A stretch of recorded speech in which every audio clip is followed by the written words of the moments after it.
से दिन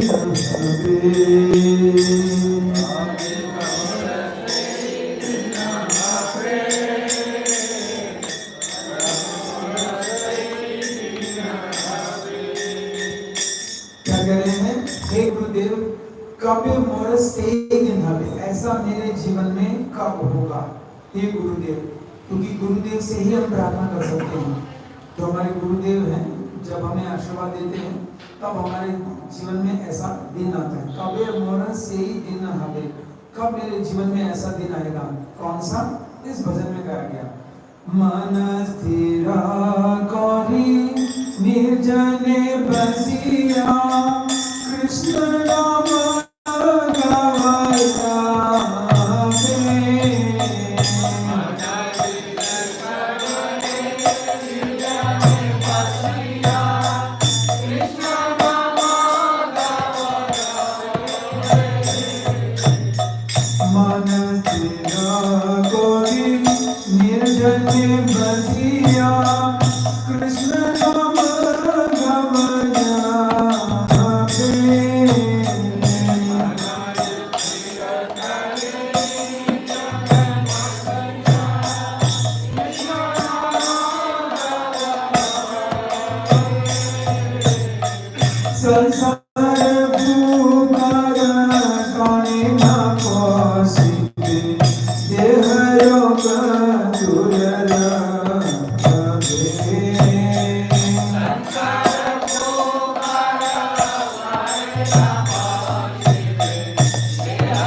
संगीता प्रलयासा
और ये प्रणाम करते हैं तो कुछ दोहराई। ओम नमो भगवते वासुदेवाय।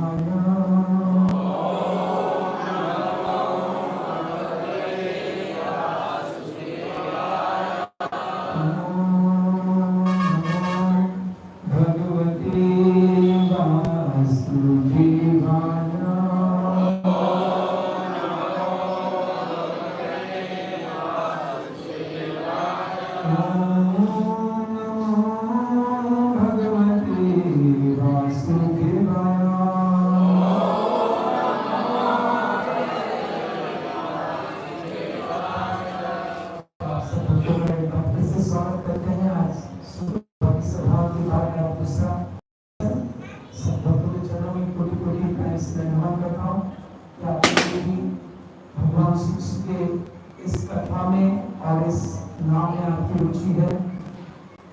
क्योंकि जब नाम में रुचि होती है तो फिर कथा में भी रुचि होती है। ये कॉम्बिनेशन है। भगवान श्री कृष्ण को माना जाता है नाम रूप और कथा को माना जाता है श्रीमती राधा रानी। राधा कृष्ण एक आत्मा दुई देह धरी, इनको अलग नहीं किया जा सकता। अगर आपकी कथा में रुचि है और आप नाम जप नहीं करते हैं, इसका अर्थ है कि कथा को आप ध्यान से सुनते नहीं। और अगर आप नाम जप करते हो कथा नहीं सुनते हैं, इसका अर्थ है कि आप नाम जप करते समय कोई अपराध कर रहे हैं। ये दोनों एक साथ कॉम्बिनेशन है। ये जो प्रेम है ट्रैक पर ऐसे चलती है राधा कृष्ण, तो दोनों का आवश्यक है होना आपके जीवन में जरूरी। अगर नाम में रुचि है तो कथा में भूख लगनी चाहिए, जैसे भूख लगती है ना। अगर किसी को भूख नहीं लगी तो कहाँ जाना पड़ता है? हॉस्पिटल जाना पड़ता है, डॉक्टर साहब भूख नहीं लग रही, तो भूख नहीं लग रही इसका मतलब कथा की भूख नहीं लग रही तो मानना पड़ेगा जगन्नाथ बलदेव जी की शरण में आना पड़ेगा कि मुझे कथा सुनने की भूख नहीं कर रही है। हाँ, तो ये जो हमने भजन गाया था, सुबह भी गाया था, लेकिन इसको एक्सप्लेन नहीं किया था मैंने, इसलिए मैंने इसको दोबारा गाया। ये देखिए प्रार्थना की जा रही है। श्री भक्ति विनोद ठाकुर हमारी वैष्णव परंपरा में बहुत बड़े आचार्य हुए। उन्होंने एक गृहस्थ होते हुए भी उनके संतान कितनी थी? आप जानते कितने बच्चे थे भक्ति विनोद ठाकुर के? तकरीबन 12 बच्चे थे, 12-13 बच्चे थे उनके। और तब भी उनके पास इतना समय था कि इतने भजन लिखे और मैजिस्ट्रेट की जॉब भी करते थे। और अंग्रेजी सरकार ने उनके लिए क्या चलाई थी? ट्रेन चलाई, क्योंकि घर पर ट्रेन आती थी। उन्होंने कहा जॉब नहीं करनी, मुझे नौकरी करने का समय नहीं है। तो अंग्रेजों ने कहा नहीं, आप इतने महत्वपूर्ण हो, आप हमारे लिए आपके घर से लेकर के कोर्ट तक ट्रेन चलेगी। सोचिए भक्ति में कितनी शक्ति होती है, कितनी ताकत होती है कि अंग्रेज लोग भी झुक गए, तभी भी भारत गुलाम था तभी। तो उन्होंने ये भजन लिखा है और उन्होंने ऐसी स्थिति बनाई है इस भजन में, इस भजन को हमें समझना चाहिए। वैष्णव भजनों की तुलना की गई है इंजेक्शन से। डॉक्टर साहब कहते हैं, मुझे लग रहा है इसलिए डॉक्टर के ज्यादा एग्जाम्पल याद आ रहे हैं। वैष्णव भजन की तुलना किससे की गई है? इंजेक्शन से। लेकिन ये इंजेक्शन कौन से लगा है? भक्ति का इंजेक्शन है। अगर एक वैष्णव भजन गाया, समझ लिया, तो आपको, क्योंकि डॉक्टर साहब जानते हैं कि गोली दो, सिरप दो तो असर लेट होता है, लेकिन अगर इंजेक्शन लगा दो तो जल्दी असर होता है ना दवाई का। ठीक ऐसे ही वैष्णव भजन भी इंजेक्शन का कार्य करते हैं।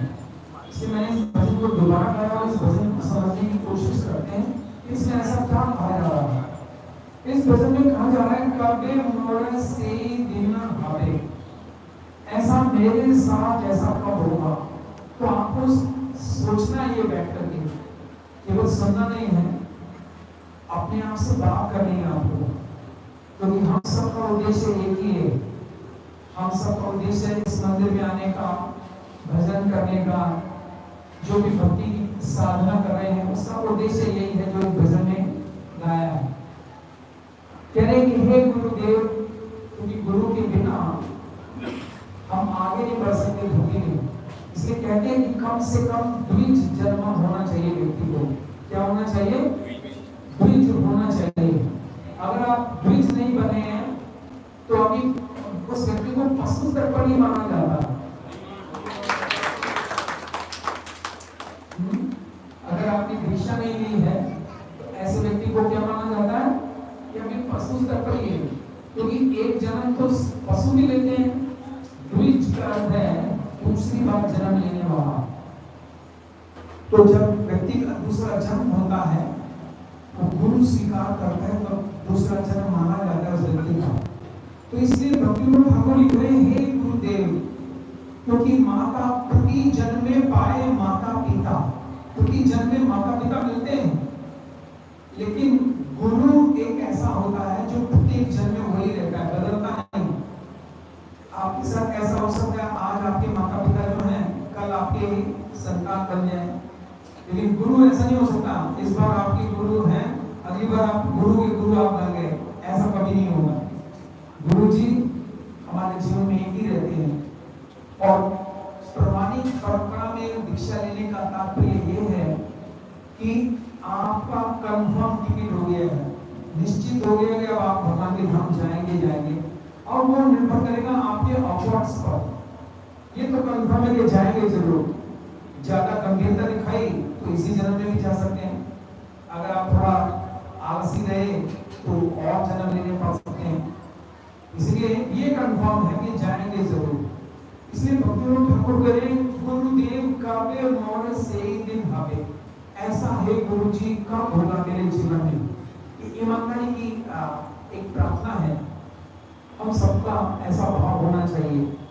क्या मन स्थिर कौरी निर्जने बसिया कृष्ण नाम गावे जावे, ऐसा मेरे जीवन में है गुरु जी कब होगा जब मैं अपने मन को स्थिर कर दूंगा।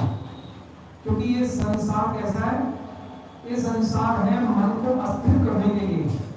यहाँ पर कुछ ऐसे आइटम्स आते रहते हैं, ऐसे टेलीविजन में एडवर्टाइजमेंट आते रहते हैं, टेलीविजन में ऐसी न्यूज आती रहती है कि व्यक्ति का मन विचलित हो जाता है, तो स्थिर कर करके भगवान का नाम नहीं गा सकता। सच बात है कि नहीं? आप मानते हैं ये बात है ना? टेलीविजन के अंदर, न्यूज़पेपर के अंदर, मोबाइल के अंदर ऐसे न्यूज आते रहते हैं कि आप कभी भी ये कार्य नहीं कर सकते। मन स्थिर कौरी, मन को स्थिर करके मन को ऐसे स्थिर करना होता है जैसे गीता में भगवान ने बताया है, जैसे दीपक की लौ। दीपक की लौ जो वायु रहित स्थान होता है तो एक जलती रहती है, स्थान में जलती रहती है ना, हवा चलेगी तो लौ हिलेगी। तो मन स्थिर कौरी का अर्थ है कि पूरी तरह से एक स्थान में ऑब्जर्व होकर के, जैसे कि जिस समय प्रहलाद महाराज की चर्चा चल रही है, प्रहलाद महाराज का एग्जाम्पल। प्रहलाद महाराज जिस समय राजा बने उस समय वो भ्रमण पर निकले, जैसे श्री रामचंद्र जी निकलते थे भ्रमण पर।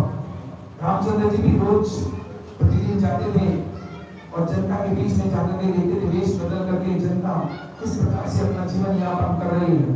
ठीक वैसे ही प्रहलाद महाराज भी जब राजा बने थे बड़े होकर, तो प्रजा के बीच में जाते थे वेश बदल कर, और एक दिन उन्होंने देखा एक साधु था, अवधूत था और लेटा हुआ था और शरीर से बड़ा हष्ट-पुष्ट था।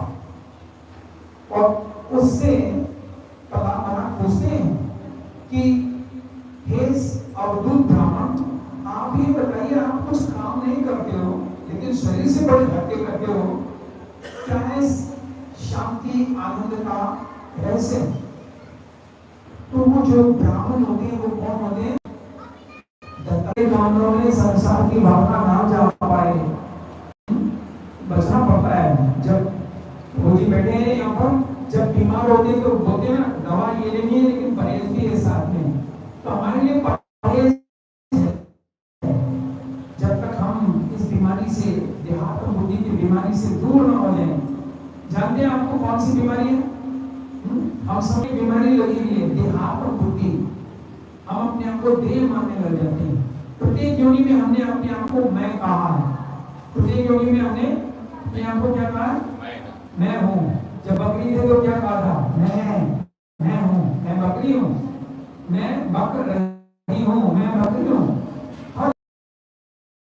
अपने आप को मैं, जब गधा था तो भी मैं, लोग थे तभी मैं अभी मनुष्य है तो भी अब क्या बोलते हैं मैं, लेकिन अभी भी हम मनुष्य नहीं है,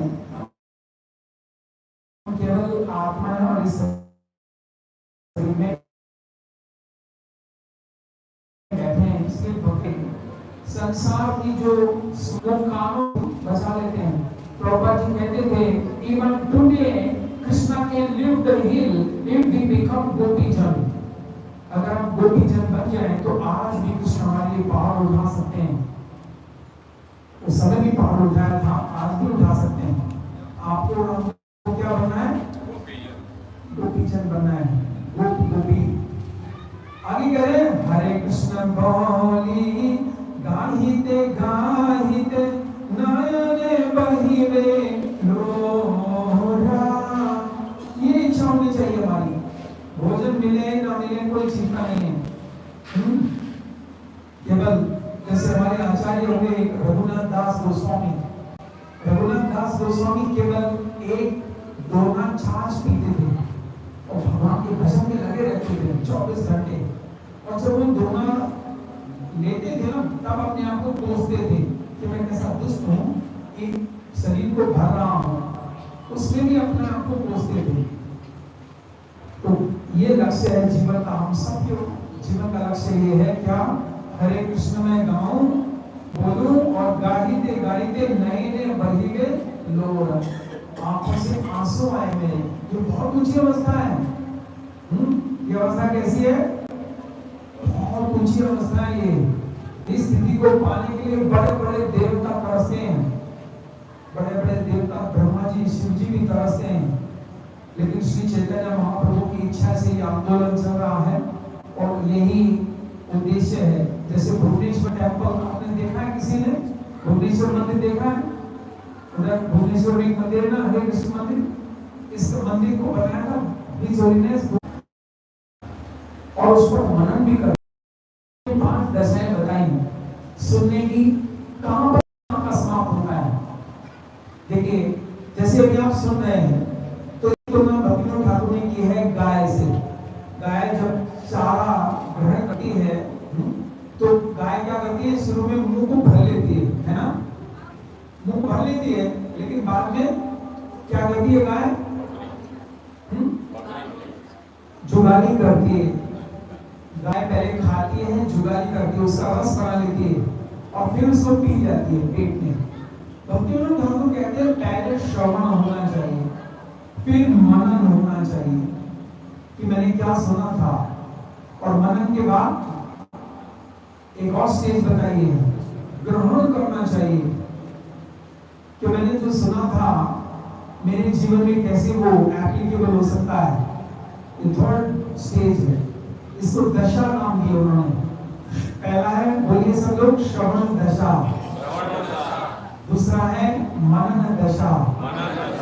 तीसरा है ग्रहण दशा और चौथा है वर्ण दशा। ग्रहण के बाद वर्ण भी। वर्ण वर्ण कब होता है? आपने सब सुना है? स्वयं वर्ण होता है ना, उसमें राजकुमारी वरमाला लेकर के भ्रमण करती है और जिसको माला पहना देती है उसको अपना मान लेती है, वर्ण कर लिया, ये आज से व्यक्ति मेरा हो गया, है ना। तो हमारा मन बहुत चालाक है। हमारा मन क्या कहेगा? ये तो वो प्रभु जी ने बताया था ना, ये मेरे लिए थोड़ा है। ग्रहण करने के बाद भी उसको एप्लीकेशन मोड में नहीं लेकर आएगा। एप्लीकेशन मोड समझते हैं? व्यवहार में नहीं लेकर आएगा। तो वर्ण दशा का अर्थ है कि जो मैंने सुना है, जो मैंने मनन किया है, जो मैंने ग्रहण किया है, कल से मैं उसको व्यवहार में नहीं लाऊंगा। उसको क्या करूंगा? व्यवहार में भी लेकर आऊंगा, क्योंकि भक्ति को व्यवहार में लाना बहुत जरूरी है, क्योंकि भक्ति व्यावहारिक ही है। और फिर आखिरी दशा बताई है भक्तिनाथ ठाकुर ने, संपत्ति दशा। संपत्ति दशा। आप ये चार आपकी प्रॉपर्टी बन गए हैं, संपत्ति। क्योंकि जब घर में बंटवारा होता है तो आपस में बांट लेते हैं ना, धन संपत्ति बढ़ जाती है। ये संपत्ति नहीं बढ़ सकती। जो आपने कृष्ण भक्ति की संपत्ति ली है ये नहीं बढ़ती। जैसे कि भरत महाराज जब हिरण बन गए थे, सुना होगा ना सबने, आप उससे आगे बढ़ गए, यस आप उससे आगे आ चुके हैं।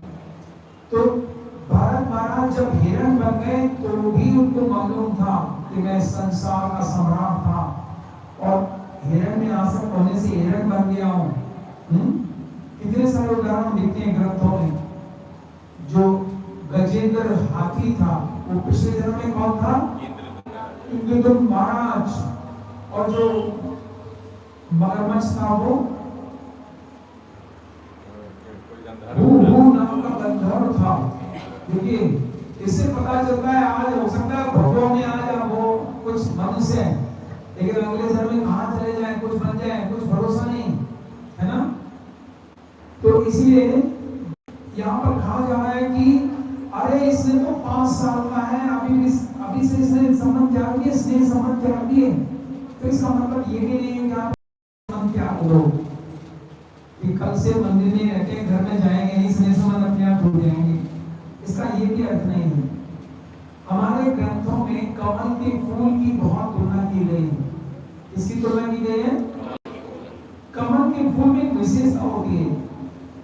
जिस समय ब्रह्मा जी का जन्म हुआ श्री कृष्ण की नाभि से, तो नाभि से सबसे पहले क्या निकला था? कमल निकला था। उसके बाद ब्रह्मा जी का जन्म हुआ। तो इसका अर्थ हुआ ये जो कमल है ये ब्रह्मा जी का भी कारण है। और इससे शिक्षा क्या है? कमल दल जीवन टलमल इते के आगे प्रति हाँ, मतलब कि कमल का दल जल में रहता है लेकिन भीगता नहीं है ना। कीचड़ में रहता है लेकिन गंदा नहीं होता है।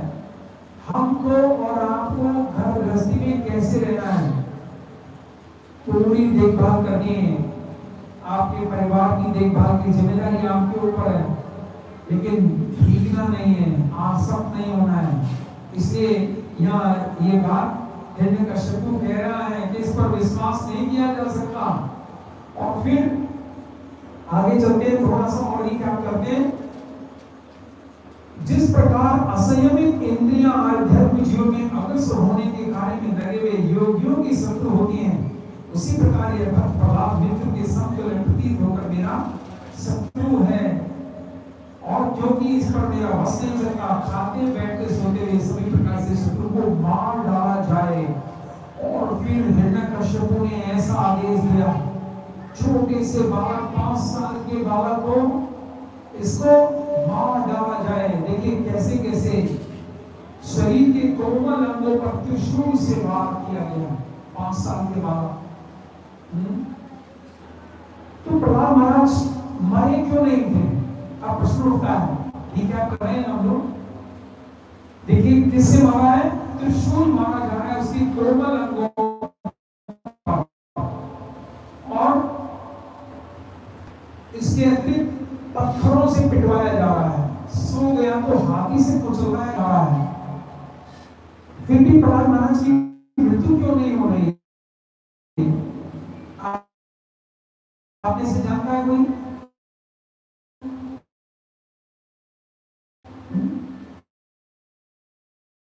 हमें अगर कोई इसकी कहानी नरसिंह पुराण में सुनाई गई है।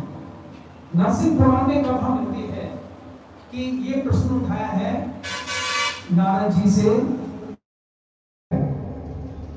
गलत संग से गालियां सीखी तो आप फिर से अच्छा संग करेंगे तो गालियां देना बंद हो जाएगा। कई कई महारथी तो ऐसे होते हैं वो गालियां दे रहे होते हैं, उनको कोई याद दे रहा है ना, अरे गालियां क्यों दे रहा है भाई? कह रहे मैंने गाली दी क्या? उनको ये भी नहीं पता चलता है गाली दी मैंने। इतने यूज्ड हो जाते हैं, इतने आदत पड़ जाते हैं गालियां देने की। तो ये जो बालक था 5वें नंबर का, ये बहुत बिगड़ गया। घर में पिता की नहीं सुनता था, माता की भी नहीं सुनता था और घर से चला जाता था। पहले तो ऐसे मित्रों के साथ चला गया जो कि इसे गंदे काम सिखाते थे, और बाद में ये चोरी भी करने लगा, डाके डालने लगा, फिर वेश्यावृत्ति भी करने लगा। वेश्या का संग करने लगा और एक वेश्या के साथ रहने लगा। अब एक दिन हुआ क्या, माता पिता ने कहा कि ये बच्चा अभी इस स्थिति में आ गया है कि इसको अपने साथ रखना ठीक नहीं, इसको जहां मर्जी जाने दो। अरे मैं ब्राह्मण होकर के ये व्यक्ति मांस खाता है, मदिरा पान करता है, वेश्या संग करता है, ये मेरा भी नाम डुबोएगा। और माता पिता ने इसे छोड़ दिया और वो वेश्या के साथ ही रहने लगे। एक दिन क्या हुआ कि इसकी और उस वेश्या का झगड़ा हो गया और उस दिन था नरसिंह चतुर्दशी का। कौन सा दिन था? नरसिंह चतुर्दशी का दिन था। और इसने वेश्या से झगड़ा करके ये सीधा पहुंच गया साथ ही कोई मंदिर जो था नरसिंह भगवान का, उस मंदिर में जाकर बैठ गया। कहने लगा आज मैं खाना नहीं खाऊंगा। उस वेश्या ने खाना बना करके वो वहीं पर आ गई। अरे खाना तो बन गया, ये तो खा लो, लड़ाई झगड़ा तो हो गया, कोई बात नहीं। इसने कहा नहीं, आज खाना नहीं खाऊंगा। वेश्या ने कहा कि तुम नहीं खाओगे तो मैं भी नहीं खाऊंगी। और ये उस मंदिर में आकर के बैठ गए। वहां आपस में लड़ाई झगड़ा करते रहे, कुछ कुछ बोलते रहे, कुछ कुछ याद आता रहा। लड़ाई झगड़े में मुझे याद आ रहा है कि जब पति पत्नी में लड़ाई होती है ना, तो पत्नियां तो सब याद रखती है 20 साल पहले की घटना। याद है और तुमने उस दिन शादी में क्या कहा था, मेरी बेइज्जती करती थी बहनों के सामने। और जो पुरुष लोग होते हैं बेचारे को भूल जाते हैं कि आपस में लड़ाई झगड़े में क्या होता है। तो एक बार एक प्रभु जी थे, उन्होंने कहा कि हर बार ये जीत जाती है, मैं हार जाता हूँ क्योंकि मैं याद नहीं रख पाता उस दिन इसने क्या कहा था। तो उसने कहा अगली बार ये जब बोलेगी ना तो मैं पर्ची में लिख लूंगा इस डेट में कब क्या कहा था। अगली बार जब लड़ाई होगी तो मैं भी बताऊंगा। अब अगली बार लड़ाई हुई, वो ढूंढता रहा ड्रॉ में इधर उधर, वो पर्ची गायब हो गई। तो उसने कहा इससे अच्छा है ना ही लिखो तो अच्छा है, हार जाना ही ठीक है। तो पुरुषों के लिए अच्छा तो ये कि वो माताओं से हार जाए तो अच्छा है, उसमें घर में शांति रहती है। अब प्रहलाद महाराज इनमें झगड़ा हो गया और वो भी बैठी रही, ये भी बैठे रहे।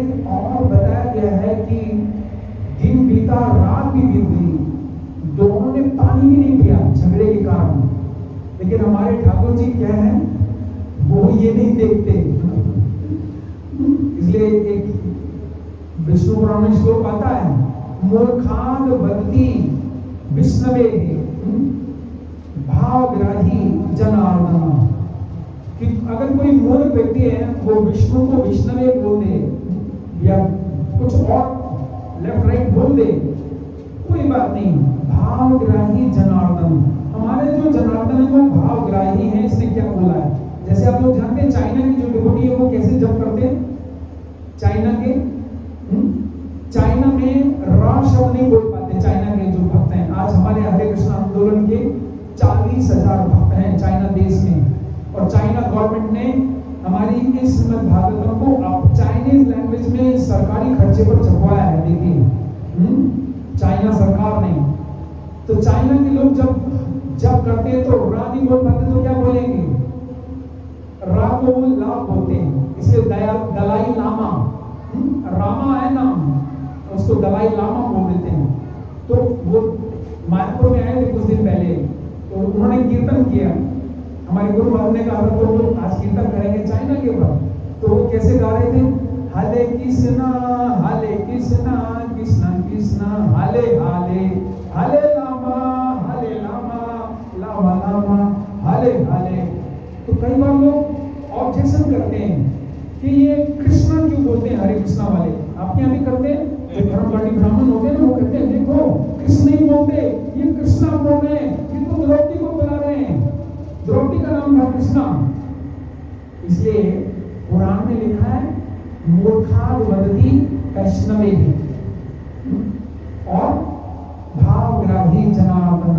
लेकिन जनार्दन जानते किसको पुकार रहे व्यक्ति, वो हृदय में रहते हैं ना। इसलिए भगवान उस नरसिंह मंदिर था, नरसिंह चतुर्दशी थी, अनजाने में उन्होंने व्रत कर लिया था, वो भी निर्जला। और उस वेश्या ने भी निर्जला व्रत किया था। तो भगवान उनसे प्रसन्न हो गए, दोनों से प्रसन्न हो गए।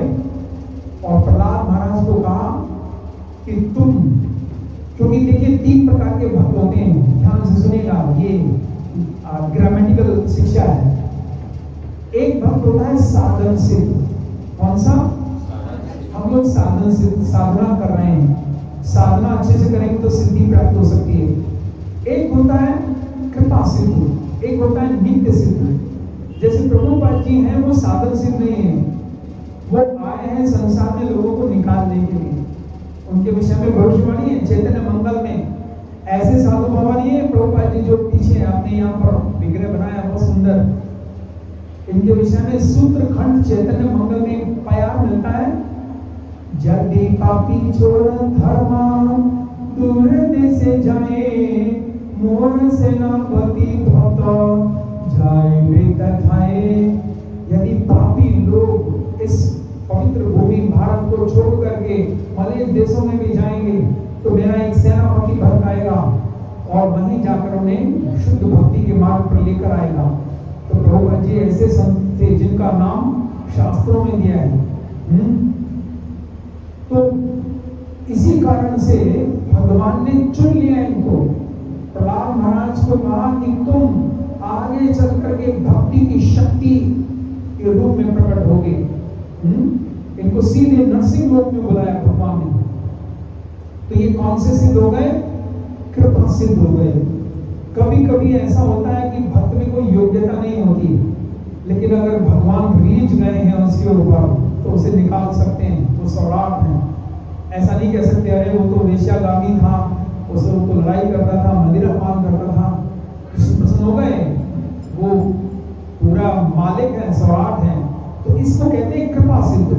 हम हैं साधन सिद्ध। और तीसरा होता है नित्य सिद्ध। तो अगर हमें कृपा सिद्ध बनना है, उसके लिए सीक्रेट ऑफ सक्सेस है।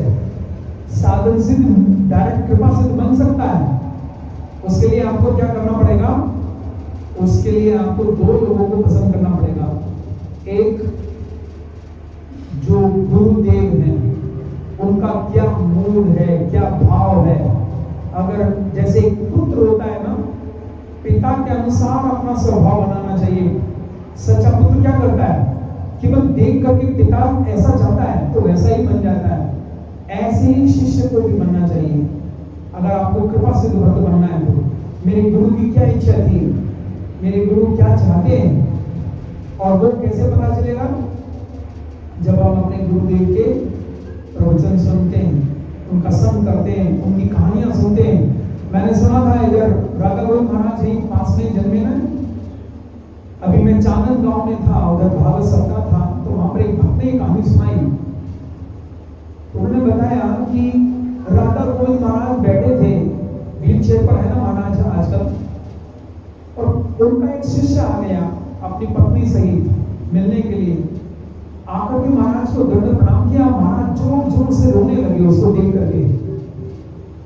तो वो शिष्य घबरा गया कि महाराज मुझे देखकर क्यों रोए। उसने आगे जाकर पूछा, महाराज आप मुझे देखकर क्यों रोए? तो महाराज ने जानते क्या कहा? मैं इसलिए रोया कि तुमने दो अपनी पत्नी के गर्भपात कराए, इसलिए मैं व्हील चेयर पर हूं। मैं जानता हूं तुम्हारे कारण मैं व्हील चेयर पर आया हूं। महाराज ने ये तक बता दिया। सोचिए, तो जो गुरु जी होते हैं वो सब जानते हैं कि कौन व्यक्ति क्या कर रहा है। इसलिए जिन भक्तों ने दीक्षा ली है, मुझे बताया प्रभु जी ने आज सुबह किया 18 नए भक्तों ने दीक्षा लिया आपके सेंटर में। कौन कौन है यहाँ पर उपस्थित हैं जिनकी नई दीक्षा हुई हो? 4 भक्त हैं, 4 और पीछे 6, 7, 8, 9, 10 इधर भी 11-12 डिवोटी हैं जिनकी दीक्षा हुई है। उन भक्तों के चरणों में नमन है, विनती है। दीक्षा काले भक्त करे आत्मसमर्पण। जिस दिन दीक्षा होती है उस दिन शिष्य बिक जाता है गुरु के हाथ में। आज से उसका शरीर केवल गुरु की अमानत होती है। द्विजन्मा, जैसे मैंने कहा, द्विजन्मा का अर्थ है अभी तक आपने जितने भी पाप किए थे वो सारे पाप गुरुदेव ने अपनी भक्ति की शक्ति से जला दिए। अब आगे पाप नहीं करना। आगे अगर कुछ भी पाप किया तो गुरु को भुगतना पड़ता है, फिर गुरु को बीमार होना पड़ता है। सिडनी में एक बार प्रभुपाद जी जा रहे थे कार में बैठ करके, और कुछ देर पहले प्रभुपाद को आभास हो गया था कि कुछ अनिष्ट होने वाला है। प्रभुपाद जी अपनी पैंट को लगाकर ऐसे बैठ गए बड़ी सख्ती से, और थोड़ी देर में कार का एक्सीडेंट हो गया। प्रभुपाद जी बिल्कुल अडिग बैठे रहे, ऐसे इधर उधर हिले नहीं। पूरे कार के शीशे प्रभुपाद के चेहरे पर आए। उन जहां जहां शीशे लगे तो चेहरे पर खून निकला। खून निकला तो भक्तों ने उस समय तो कुछ नहीं कहा, प्रभुपाद के खून साफ किए और सीधे मंदिर में छोड़ दिया। अगले दिन जब प्रभुपाद से मिले तो भक्तों ने कहा, स्वामी जी हम तो पापी लोग हैं, हमें तो चोट लग जाए कुछ भी हो जाए, लेकिन आप तो भगवान के शुद्ध भक्त हो, आपको चोट कैसे लगी? आप घायल कैसे हो गए? खून कैसे निकला आपका? तब प्रभुपाद जी ने बताया, इसका कारण मैं नहीं हूँ, इसका कारण मेरे शिष्य हैं, जो दीक्षा लेने के बाद पाप करते हैं, गलती करते हैं तो मुझे भुगतना पड़ेगा ना। तो जिन भक्तों ने दीक्षा ले रखी है उन भक्तों की जिम्मेदारी होती है कि कोई भी ऐसा कार्य ना करें जिससे गुरु को बीमार होना पड़े या गुरु को सहन करना पड़े। तो इसीलिए जो जो गुरु के नियम बनाए, जैसे 16 वाला 4 नियम, बिना ऑफर के बाद कुछ भी लेना या सांसारिक कामों में रस लेना, ये भी ऑफेंस माना जाता है। अगर आपको किसी फंक्शन में जाना है तो बस वहाँ अलर्ट रहना चाहिए कि यहाँ फॉर्मेलिटी करने आया हूँ, कुछ रस लेने नहीं आया हूँ। तो इस प्रकार से नित्य सिद्ध और कृपा सिद्ध और साधन सिद्ध, तो मैं बता रहा था साधन सिद्ध से कृपा सिद्ध आप बन सकते हैं। प्रत्येक वैष्णव से आशीर्वाद की कामना याचना करनी चाहिए। जैसा मैं सुबह कह रहा था कि हम लोग एक दूसरे को प्रभु जी क्यों बोलते हैं? ओ माय मास्टर, केवल फैशन शो नहीं है कि प्रभु जी, और वैसे कहें ये प्रभु जी ना बड़े खराब हैं। अरे एक तरफ प्रभु जी बोले, दूसरे कह रहे ये बड़े खराब हैं। प्रभु जी का मतलब यही है कि हम, इसलिए भक्ति सिद्धांत महाराज कहते थे इस बात को कि हम do works in such a way that God himself come to see you। क्या कहते हैं भक्ति सिद्धांत महाराज? कि कभी भी भगवान को देखने की इच्छा नहीं करनी चाहिए, भगवान को देखने की इच्छा नहीं करनी चाहिए। इस तरह से सेवा में लगना चाहिए कि भगवान हमें खुद देखने को आए। ये है सबसे अच्छा मार्ग। तो ऐसा व्यक्ति साधन सिद्ध से क्या बन सकता है? कृपा सिद्ध बन सकते हैं हम लोग।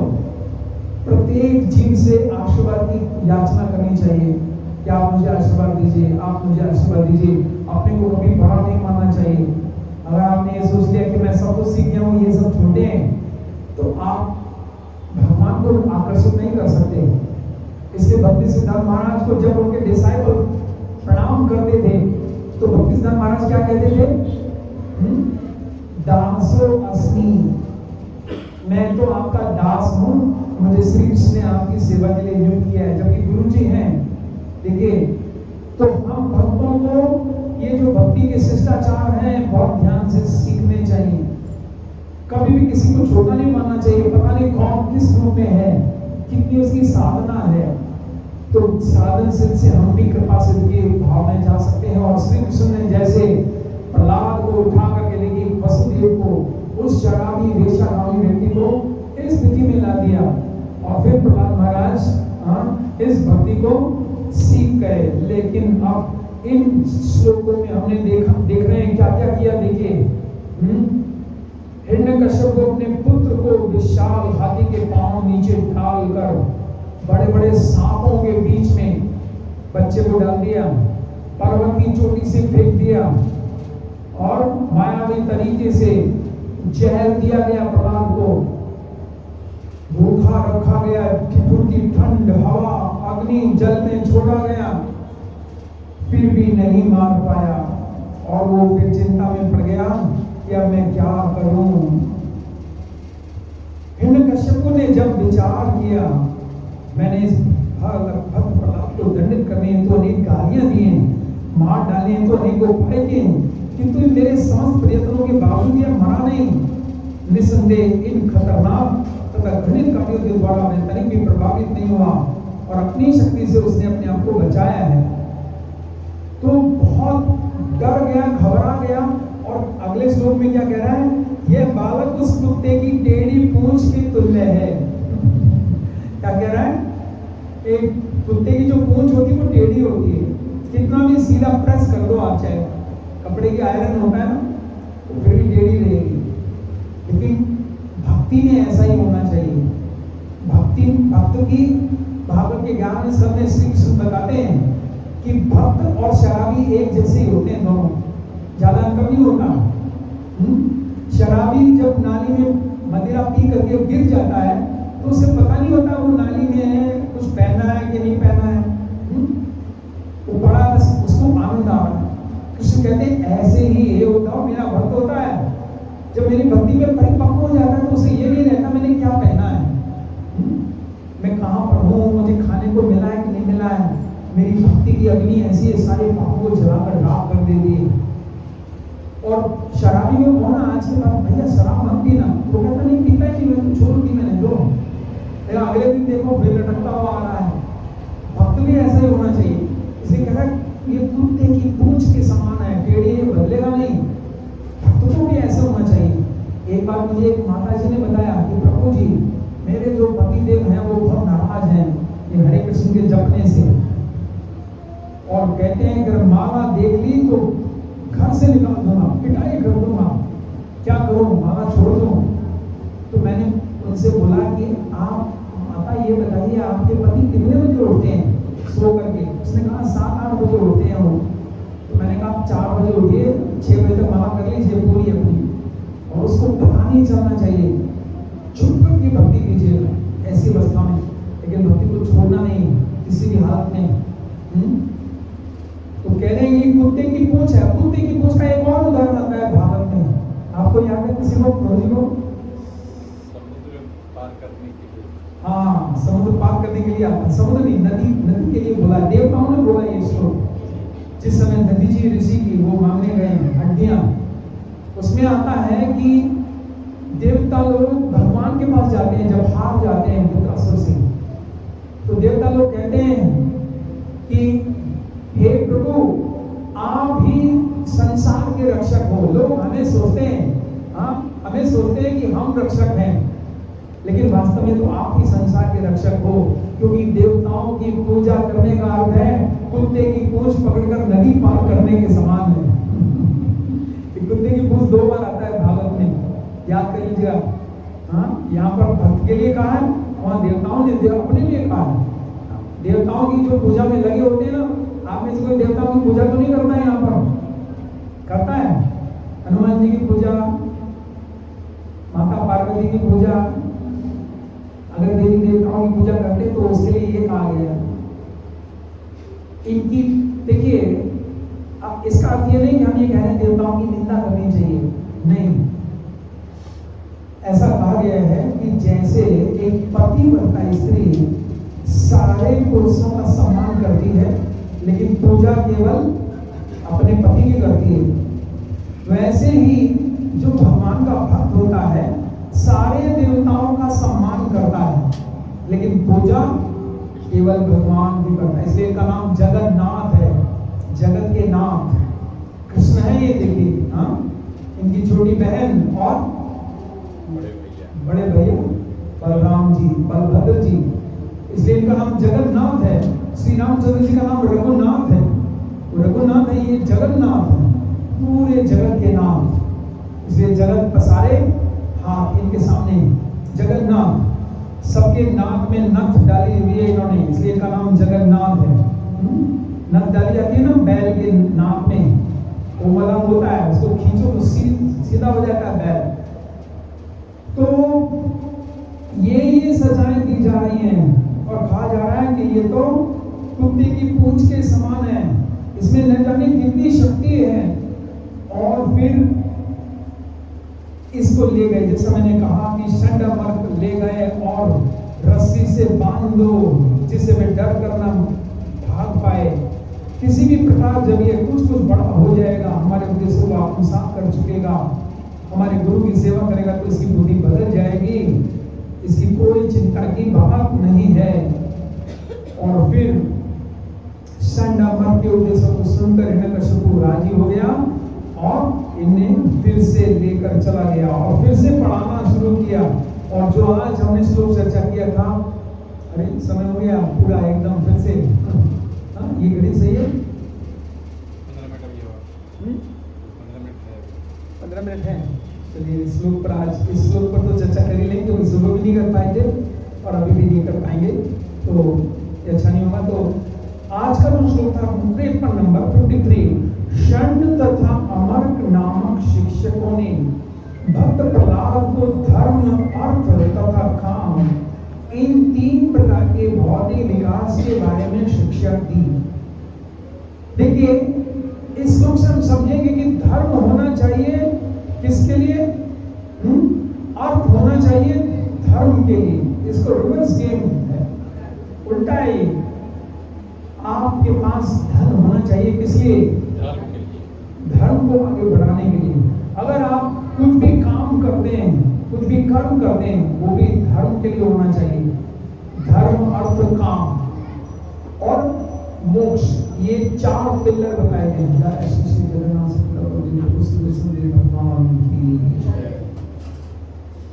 ये 4 पुरुषार्थ माने गए हैं।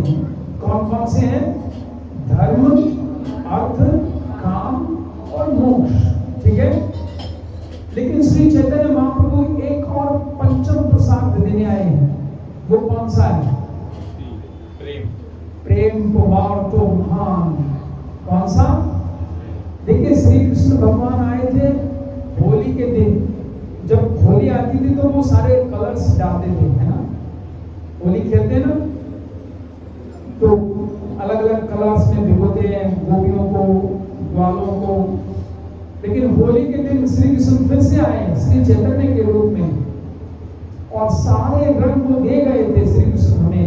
एक रंग रह गया था, और वो कौन सा रंग था? प्रेम का रंग। इसलिए श्री चैतन्य महाप्रभु पंचम प्रसाद देने आए हैं। ये 5वां प्रसाद है। षंड और अमर प्रहलाद को सिखा रहे हैं धर्म, अर्थ, काम, 3 प्रकार के भौतिक विकास के बारे में शिक्षा दी। किंतु भक्त प्रहलाद महाराज इन उद्देश्यों से ऊपर थे। वो प्रेम के स्तर पर थे। जानते हैं, हरि भक्ति सुबोध एक ग्रंथ है जो नारदीय पुराण का हिस्सा है। उसमें लिखा है, नारद जी बता रहे हैं कि प्रहलाद महाराज को इतना भी आभास नहीं था कि संसार में दुख नाम की कोई वस्तु भी होती है क्या। इतने भाव में वो चले गए थे, कृष्ण भक्ति के रस में इतना डूब गए थे कि उन्हें आभास भी नहीं होता था कि संसार में दुख है, कौन उनका पिता है, कौन उनकी माता है। पूरी तरह से डूब गए थे कृष्ण भक्ति के अंदर।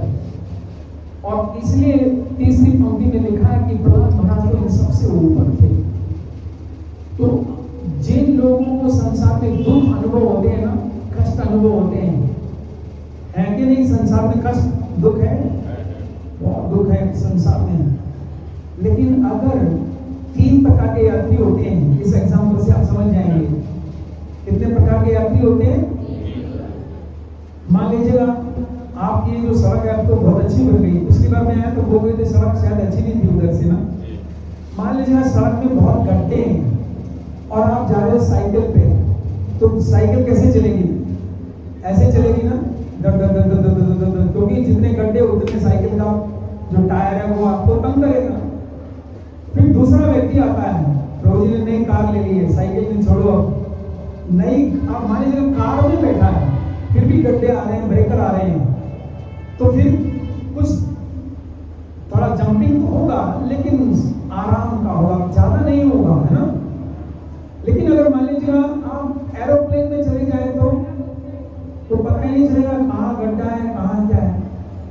ये बताया गया है इस संसार में जो व्यक्ति तमोगुण में होता है ना, उसको संसार के छोटे छोटे कष्ट भी बहुत ज्यादा दुख देते हैं। ये है साइकिल पे चलने का उदाहरण। जो व्यक्ति रजोगुण में होता है वो कभी तो सुखी होता है, कभी दुखी भी होता है।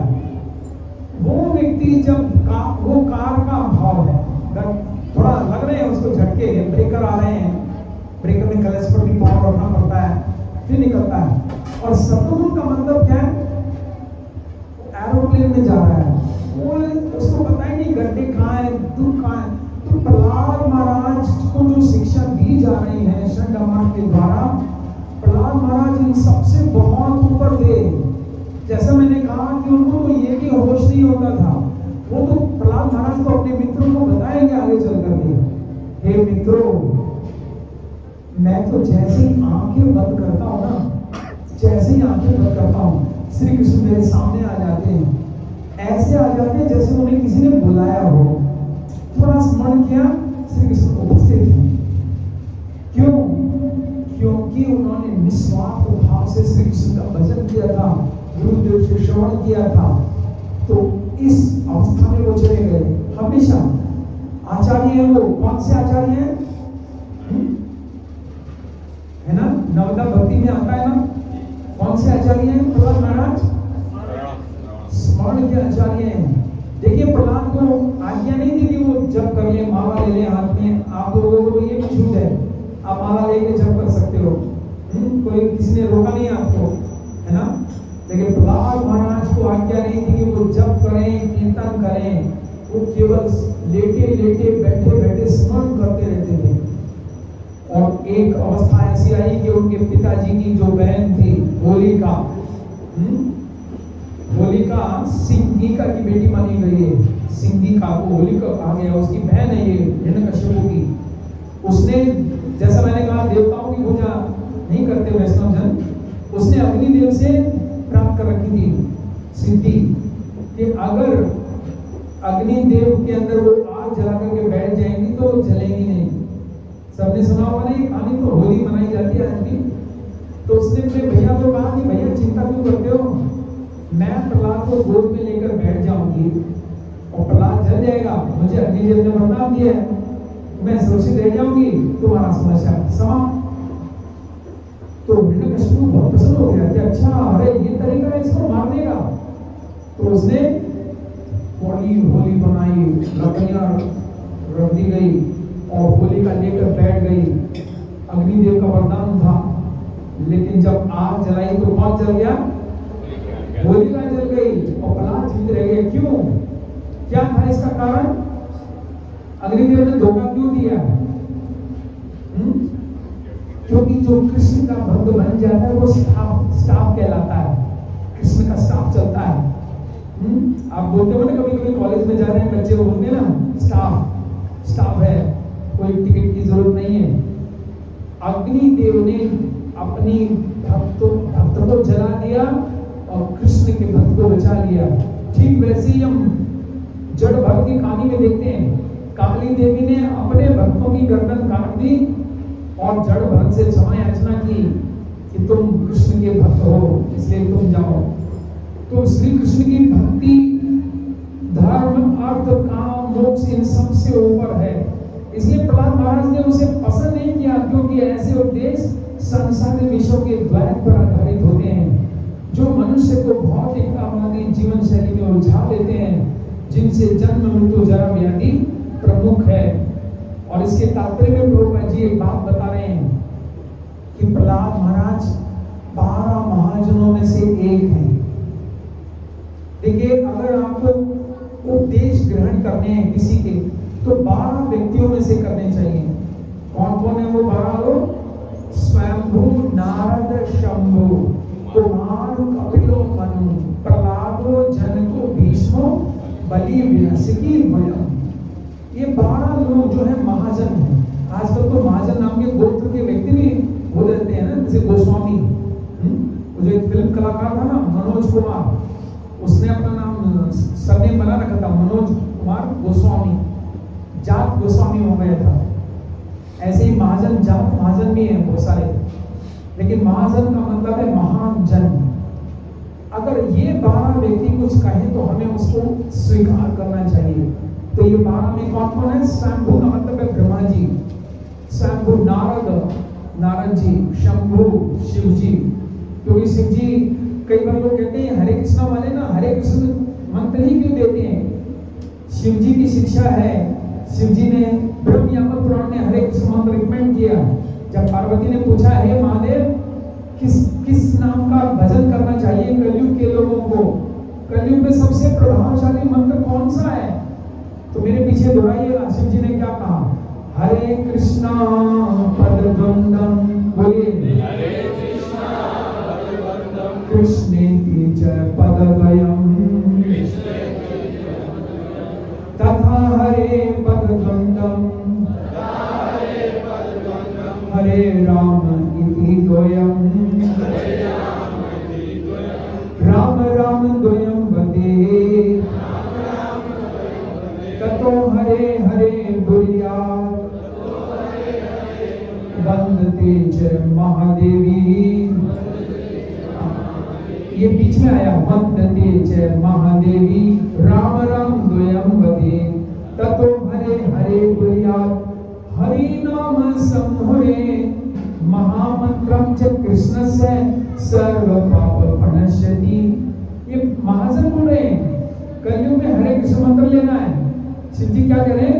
हरे कृष्ण पदद्वंदम, 2 बार हरे कृष्ण कहो, कृष्णेति च पदद्वयम, फिर 2 बार कृष्ण कृष्ण कहो, तथा हरे पदद्वंदम, फिर 2 बार हरे हरे कहो, हरे राम इति द्वयम, 2 बार हरे राम कहो, वंदते च महादेवी राम राम द्वयम वदे, फिर 2 बार राम राम कहो, तथा हरे हरे ब्रूयात्, मतलब कहो।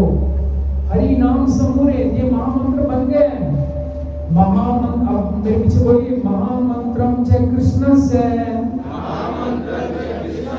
सर्व पाप प्रणश्यति। ये महाजन बोल रहे हैं, शिव जी ने रिकमेंड किया ये मंत्र। तो कई बार लोग बोलते हैं नहीं हम तो प्रभु जी शिव जी के भक्त हैं, तो शिव जी त्रिशूल दिखाएंगे। अरे जब मैं बोल रहा हूँ इसका जप करो तो तुम कौन सा ओम नमः शिवाय क्यों बोल रहे हो? जब मेरी इच्छा है, पार्वती को बोल रहे हैं वंदते च महादेवी, हे महादेवी कलयुग में महामंत्र हरे कृष्ण है। और आगे कौन कौन है महाजन? स्वयंभू, नारद, शंभु, कुमार, 4 कुमार, कपिलो। कपिल कौन से वाले? कपिल शो वाले या क्रिकेटर कपिल देव? कौन से वाले? कपिल शो तो सब देखते होंगे कि नहीं देखते यहाँ पर? ये भगवान कपिल देव है जो गंगा सागर में आज भी निवास कर रहे हैं। कुमार, कपिलो, मनु, स्वयंभू मनु, प्रहलादो, ये प्रहलाद महाराज, देखिए 12 महाजनों में नाम आ गया प्रहलाद महाराज का। जनको, भीष्मो, बलि, व्यासकी, व्यासकी मतलब सुखदेव गोस्वामी, वयम का मतलब मैं, अर्थात यमराज। तो प्रभुपाद जी इस आखिरी में लिख रहे हैं कि ये जो 12 महाजनों में से एक हैं, इसलिए बिल्कुल पसंद नहीं करते, क्योंकि जब ग्रेजुएशन का स्टूडेंट हो और उसे 2 का टेबल लर्न कराया जाए, प्रहलाद महाराज प्रेम कुमार तो महान है, 5वें रस में कृष्ण उनके रोम में, इसलिए हमने भजन गाया आज। ये सिचुएशन किसकी है? प्रहलाद महाराज की सिचुएशन है ये। उनको कितनी कठिनाई दी जा रही है, देखिए कितना तड़पाया जा रहा है, इतना मारा पीटा कूटा जा रहा है, लेकिन उनको कोई असर नहीं हो रहा। जैसे हरिदास ठाकुर को भी प्रहलाद महाराज का इनकारनेशन माना जाता है, कंबाइंड फॉर्म में ब्रह्मा जी और प्रहलाद बनकर आए। हरिदास ठाकुर को पीटा जा रहा था 22 बाजारों में। उनकी माता कह रही बेटा तेरी जान ले लेंगे, छोड़ दे हरे कृष्ण मंत्र को। तब भी क्या बोले? खंड खंड जाए यदि मोर तन, अभी तो नामी छाड़ी बा हरि नाम संकीर्तन। मेरे शरीर के टुकड़े टुकड़े भी अगर ये कर देंगे माता, तब भी हरे कृष्ण मंत्र मैं नहीं छोड़ने वाला हूँ। तो इससे पता चलता है कि ये जो हमारे महाजन हैं, यहाँ पर प्रहलाद महाराज, ब्रह्मा जी का कंबाइंड, उधर शिव जी, इधर माता पार्वती भी बोलती हैं कि हरे कृष्ण मंत्र सबसे उत्तम मंत्र है। द्वादशी दशराण्ये में कलो नामानि सर्वदम एतन मंत्रम सुर श्रेष्ठम प्रथमम सुनुया नरः। हरे कृष्ण कृष्ण कृष्ण हरे हरे, हरे राम राम राम हरे। वो कह रही है द्वादशी दश का होता है 32 अक्षरों वाला जो महामंत्र है, 32 वर्ड्स, 32 जितने भी उसमें आते हैं अक्षर, 32 अक्षरों वाला, इसको कहेंगे द्वादशी दशराण्ये कलो नामानि सर्वदम। कलयुग में सबसे श्रेष्ठतम नाम है ये। एतन मंत्र शुद्ध श्रेष्ठम, जो इस मंत्र का जप करता है मेरा सबसे अच्छा बेटा है। सोचिए, माता पार्वती कह रही है जो हरे कृष्ण का जप करता है वो मेरा सबसे अच्छा बेटा है। एतन मंत्रम शुद्ध श्रेष्ठम प्रथमम सुनोमि अंतरम, और तेरी दृष्टि में सबसे पहले नंबर का व्यक्ति है वो। लेकिन माताएं कई बार होती नहीं, हम तो क्या करेंगे, माँ मुरादें पूरी कर दे हलवा बांटूंगी, अगर मुरादें पूरी की तो पूरा 250 ग्राम लाऊंगी मक्का, चिंता नहीं करना। तो हमें इन सब की बातों को मानना है। इसलिए हमने देखा इस श्लोक के अंदर कि प्रहलाद महाराज को ये बातें अच्छी नहीं लग रही हैं, क्योंकि अंत में कह रहे हैं श्लोक में, इसके अतिरिक्त जितनी भी और पद्धतियां हैं वो हमें किसमें फंसाएंगी, जन्म मृत्यु जरा व्याधि में फंसाएंगी। बार बार जन्म लेना पड़ेगा, मृत्यु को मुंह देखना पड़ेगा, और बूढ़ा होना पड़ेगा, और बीमार होना पड़ेगा। तो इस प्रकार से हम यहाँ पर विराम करेंगे। ग्रंथराज श्रीमद् भागवतम की जय। और कल सुबह हम आगे बढ़ाएंगे 54, 55 और शायद फिर ये अध्याय कहाँ तक जाएगा, अंतिम है 57 तक जाता है। यस, तो और आगे प्रहलाद महाराज की चर्चा करेंगे। एक ऐसी घटना है जो कि नारदीय पुराण में मिलती है, उसका थोड़ा आपकी उत्सुकता बढ़ाने के लिए, ताकि आप सुबह जरूर आओ, इसलिए उसका थोड़ा आउटलाइन बता देता हूँ। हिरण्यकश्यप ने आखिरी प्रयास किया प्रहलाद को मारने का। कौन सा प्रयास किया? आखिरी प्रयास किया। उसने क्या किया? उसने सांपों से प्रहलाद को बांधा। आउटलाइन बता रहा हूं, बचेंगे कैसे प्रहलाद। सांपों से बांधा और पत्थरों को उसके ऊपर रखा और पानी में डुबो दिया। नदी में डाल दिया प्रहलाद को, सांपों से बांधकर ऊपर पत्थर रख दिए। प्रहलाद अब उल्टे लेटे हैं पानी में। अब कौन उन्हें बचाएगा? जैसे सीरियल में होता है ना, कौन उन्हें बचाएगा, कैसे उनकी रक्षा होगी। हमारे प्रहलाद पानी में डूबे हैं और अकेले हैं, 5 साल के बालक हैं। आखिर कौन सी तरकीब से वो बचेंगे, इसकी चर्चा करेंगे कल सुबह 8 बजे। ठीक है। हरे कृष्णा कृष्णा कृष्णा हरे हरे, हरे राम हरे कृष्ण। किसी का कोई प्रश्न है? जी, एक जिज्ञासा है। यस, आप बताएं कि साधन सिद्ध से कृपा सिद्ध है, 2 चीज बताएं। तो एक तो गुरु की प्रसन्नता और दूसरा वैष्णव का। मैंने कहा ना, प्रत्येक वैष्णव से ब्लेसिंग लेने पड़ेंगे हमें। एक भी जीव को हम रुष्ट कर करके श्री कृष्ण की कृपा को नहीं आकर्षित कर सकते। एक भी भक्त अगर हमसे, मैं हमेशा कहता हूँ एक होमवर्क लिस्ट बनानी चाहिए हमें, कि मेरे कितने शत्रु हैं, कितने लोग हैं जिनको देखते ही मेरा दिमाग उबल जाता है। अगर वो लिस्ट लंबी है तो समझ लीजिए श्री कृष्ण उतनी दूर है हमसे। हमें किसी भी जीव को रुष्ट करके श्री कृष्ण को आकर्षित नहीं कर सकते, क्योंकि उनका एक नाम है विश्व आत्मा। वो विश्व की आत्मा है, प्रत्येक जीव के हृदय में रहते हैं। बोलते हैं ना, अहम आत्मा गुडाकेश सर्वभूतास्य स्थित, अहम आदिश्च मध्यम च भूतानां अंत एव च, सर्वस्य च हृदय सन्निविष्टो मत्तः स्मृति ज्ञानम पूर्णम च। हे अर्जुन, मैं सबके हृदय में रहता हूँ, ब्रह्मा का रूप में, अंगुष्ठ मात्रम, अंगूठे के आकार का। तो सोचिए, श्री कृष्ण हृदय में है और आपसे वो व्यक्ति रूठा है, तो फिर सबसे पहले कृष्ण रूठ जाते हैं। तो कृपा मांगने का सबसे आसान तरीका है कि कोई भी हमसे रुष्ट ना हो। एक छोटा सा लंगड़ा व्यक्ति रुष्ट हो गया था, किससे? रूप गोस्वामी से, है ना। रूप गोस्वामी लीला देख रहे थे, धाम में जो लीला चल रही थी, और श्री कृष्ण ने उस पेड़ को झुका दिया था, राधा रानी ने पकड़ लिया था, और श्री कृष्ण ने छोड़ दिया, राधा रानी लटक गई। तो रूप गोस्वामी हंसने लगे, और सामने एक लंगड़ा व्यक्ति आया, उनको बुलाकर बोल रहा था, द्वापर बोल रहा था, हे रूप गोस्वामी जी, आपसे मिलना है, हे रूप गोस्वामी आपसे मिलना है। और रूप गोस्वामी हंस रहे हैं, क्यों? वो देख रहे हैं वहां की लीला। तो उस लंगड़े व्यक्ति ने सोचा कि शायद मैं लंगड़ा हूं ना, इसलिए देख करके हंस रहे हैं, चुपचाप चला गया। उसी समय कपाट बंद हो गया। वो जो पिक्चर चल रही थी, वीडियो, श्री कृष्ण ऑफ कर दी वहीं से। अब रूप गोस्वामी बार बार कोशिश कर रहे हैं, कहाँ गए कृष्ण, कहाँ गए, मुझे वो लीला देखनी, आगे क्या हुआ, नहीं देख पाए। फिर सनातन के पास गए, बड़े भाई के पास, भैया कल से पता नहीं क्या हो गया है, श्री कृष्ण की लीला नहीं दिखाई पड़ रही है मुझे। सनातन गोस्वामी ने कहा, तुमने किसी न किसी वैष्णव का अपराध किया लगता है, इसलिए तुम्हारा मन नहीं लग रहा लीलाओं में। तो तुम क्या करो, सबको भोजन के लिए बुलाओ, कल पूरे वृंदावन के भक्तों को भोज दो, और जो नहीं आए समझ लेना वही तुमसे रूठा है।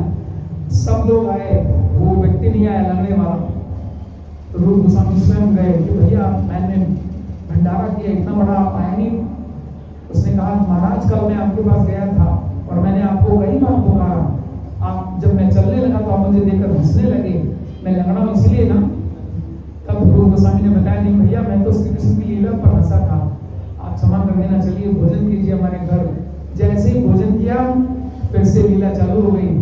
सोचिए हमारे आचार्य रूप गोस्वामी प्रभुपाद नाम है उनका, एक छोटे से वैष्णव का बारे में उसने हमारे बारे में ऐसा सोच लिया, वहीं के वहीं कपाट बंद। तो कृपा सिद्ध का अर्थ है कि एक भी व्यक्ति की हम इस प्रकार से निंदा करके या उनके प्रति द्वेष करके या उनको रुष्ट करके हम श्री कृष्ण को नहीं आकर्षित कर सकते। इसलिए भक्त कैसा होता है, ऐसा होता है भक्त, आप देख लीजिएगा वो सबका मित्र होता है। इसलिए मैत्रेय ऋषि, मैत्रेय ऋषि का नाम मैत्रेय इसलिए कि वो सबके मित्र हैं, उनका कोई शत्रु नहीं था, अजात शत्रु। ठीक है,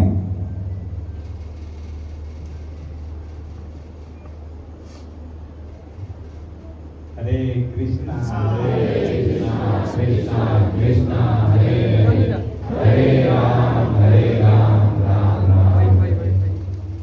बहुत ही सुंदर प्रभु जी के द्वारा हमें